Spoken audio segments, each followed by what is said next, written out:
Aleluya, aleluya, aleluya, aleluya, aleluya, aleluya, aleluya, aleluya. Ganesh Maharaj की जय, गणेश महाराज की जय, गणेश महाराज की जय। मैं प्रभु यीशु के नाम में आप सबका स्वागत करती हूँ। प्रभु को धन्यवाद देती हूँ। आज प्रभु हमें उपवास प्रार्थना में लेकर आया। देवाला धन्यवाद देती हूँ। उपवास प्रार्थना आपल्याला घेऊन आला। तो जैसे आज हम उपवास प्रार्थना में आए थे, जैसा हम उपवास प्रार्थना आलेलो आहोत, उपवास प्रार्थना का वचन देखेंगे। हम लोग पहले प्रेयर के लिए वचन देखेंगे। उपवास प्रार्थना का वचन पाऊंगे और पहले हम प्रार्थना का वचन पाऊंगे। निकालेंगे मत्ती अध्याय 17 उसका 14 से 21 तक, 14 से 21 पर्यंत। मैथ्यू चैप्टर 17 मत्ती अध्याय 17 14 to 21, 14 से 21। मैथ्यू मत्ती 17 14 से 21, 14 से 21। नंतर ते लोक समुदायाजवळ आल्यावर एक मनुष्य त्याच्याकडे येऊन त्याच्यापुढे गुडघे टेकून म्हणाला, प्रभूजी, माझ्या मुलावर दया करा, कारण तो पेपरेतरी असून त्याचे पाय हाल होतात. तो वारंवार विसवात पडतो, वारंवार पाण्यात पडतो. मी त्याला आपल्या शिष्याकडे आणले, परंतु त्यांना त्याला बरे करता आले नाही. तेव्हा येशूने उत्तर दिले, अरे हे विश्वासहीन व कुटील पिढी, मी कोठवर तुमच्या बरोबर राहावे, कोठवर तुमचे सोसावे. त्याला येथे माझ्याजवळ आणा. नंतर येशूने कुणाला गटावले, तेव्हा ते त्याच्यातून निघून गेले आणि त्याच घटकेपासून मुलगा बरा झाला.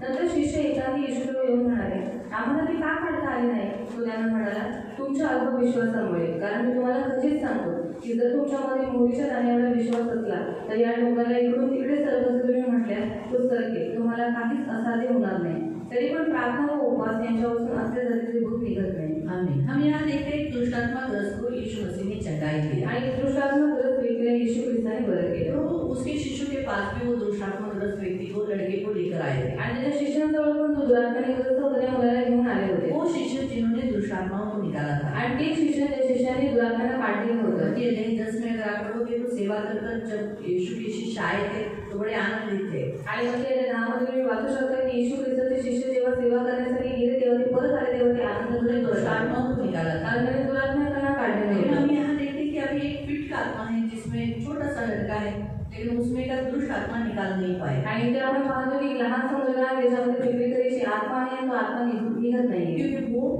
दुष्ट जो यीशु के जो शिष्य थे उनसे वो ताकतवर था. कारण यीशु के शिष्य होते त्याच्यापेक्षा बलवान दुरात्मा होता.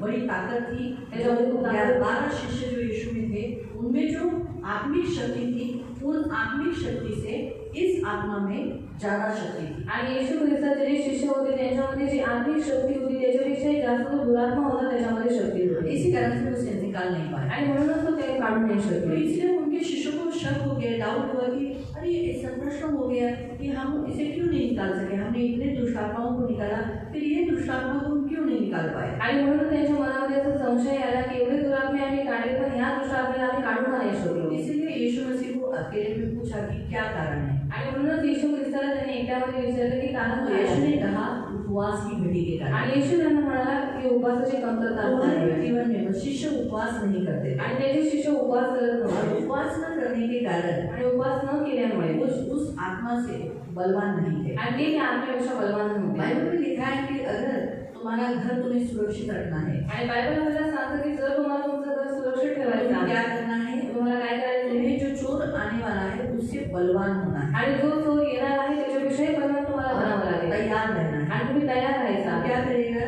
तो काय होईल, तो आप घुसने नहीं दोगे चोरी करेंगे आणि चोरला तुम्ही आतमध्ये घुसू देणार नाही, चोरी करेल. लेकिन अगर चोर बलवान है, अगर चोर तुमच्यापेक्षा बलवान आहे तो घर में आकर क्या करेगा, तो घरामध्ये येऊन काय करेल, उस व्यक्ति को जो बलवान ताकत सुरक्षा दे रहा है उसको बांधेगा और घर का सारी मालमत्ता लूट के लेके जाएगा. आणि त्या व्यक्तीला जो घराची सुरक्षा करत आहे त्या व्यक्तीला तो बांधलेला आहे घराची सर्व मालमत्ता घेऊन निघून जाईल. इसीलिए यीशु मसीह ने कहा कि हमारी शक्ति कैसी होनी चाहिए, आत्मिक शक्ति आत्माओं से भी बलवान. आणि म्हणून येशू ख्रिस्त म्हणाला की आपली जी आत्मिक शक्ती आहे ती दुरात्मांपेक्षाही जास्त असते. और इसीलिए प्रार्थना और उपवास एक जरिया प्रभु ने बताया है. आणि म्हणूनच उपवास आणि प्रार्थना हा मार्ग देवाने सांगितला. इसलिए जितना आपका उपवास का लाइफ रहेगा, जो तुमचा उपवासाचं जीवन असेल उतना आप आत्मिक शक्तियों से लड़ सकते हो, पावरफुल रह सकते हो, आत्मिक शक्तियों से आप बलवान रहोगे. आणि तेव्हा तुम्ही आत्मिक शक्तीशी लढू शकता आणि आत्मिक शक्तीपेक्षा जास्त शक्तिशाली तुम्ही असाल. लेकिन आप अपने शरीर को सिर्फ कष्ट दोगे, क्लेश दोगे और प्रार्थना नहीं करोगे तो व्यर्थ है. आणि तुम्ही फक्त तुमच्या शरीराला कष्ट द्या, क्लेश द्या, पण जर तुम्ही प्रार्थना नाही केली तर ते व्यर्थ आहे. तो तो ये वचन खत्म प्रार्थना होने के बाद हम आपको बताएंगे कि उपवास का मतलब क्या है। आणि प्रार्थना झाल्यानंतर आम्ही तुम्हाला सांगू की उपवासाचा अर्थ काय आहे। कहने का उद्देश्य कि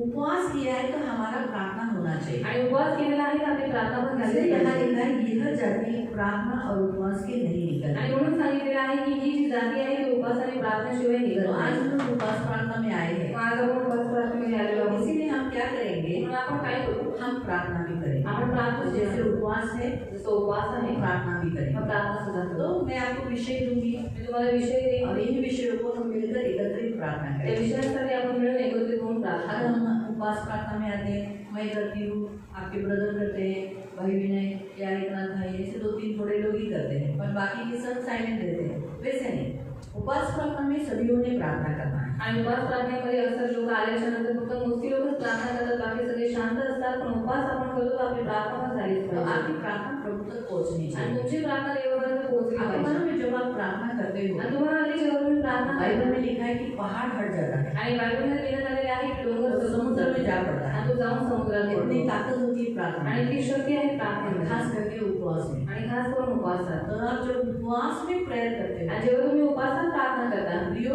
आप क्या करते हो मालूम, आप उस दुष्ट को या किसी विषय के लिए आप जब लगातार आप प्रेयर करते हो, आणि मग त्या विषयासाठी तुम्ही जेव्हा निरंतर प्रार्थना करता, लगातार उस विषय के लिए उस दुष्ट से बात करते हो, उसे डांटते हो, उसे निकालते हो, तो उसे जाना ही पड़ता है। आणि निरंतर त्या शैतानाला तुम्ही डांटता, मग त्याला तुम्ही जावंच लागेल, वो जाना ही पड़ता है। आणि त्याला जावंच लागतं। इतना सामर्थ्य है आणि इतकं सामर्थ्य हमारे आहे मुंह में। आणि आपल्या मुखामध्ये। तो इसलिए अगर आप उस सामने वाले पहाड़ से बोलोगे उखड़ कर जा, तो पहले बार बोलने से नहीं होगा, आणि समोरच्या डोंगराला जर तुम्ही म्हणाला की इथून सरकून जा, तर बोलायच्या नंतर लगेच होणार लेकिन नाही। आप लगातार उससे बोलोगे, पण तुम्ही जर निरंतर बोलत राहिला, लगातार, निरंतर, तो जरूर उसको उखड़ के जाना पड़ेगा। तर नक्की त्याला तिथून उघडून जावं लागेल। आपका विश्वास जितना स्ट्रांग रहेगा तो शायद वो पहले दिन जाएगा। आणि जर तुमचा विश्वास खूप मजबूत असेल तर तो पहिल्याच दिवशी जाईल। लेकिन अगर विश्वास कमजोर है तो 3 दिन के बाद या 7 दिन के बाद या 21 दिन के बाद या 40 दिन के बाद या जो जितने दिन वो पकड़ेगा, लेकिन जाएगा जरूर।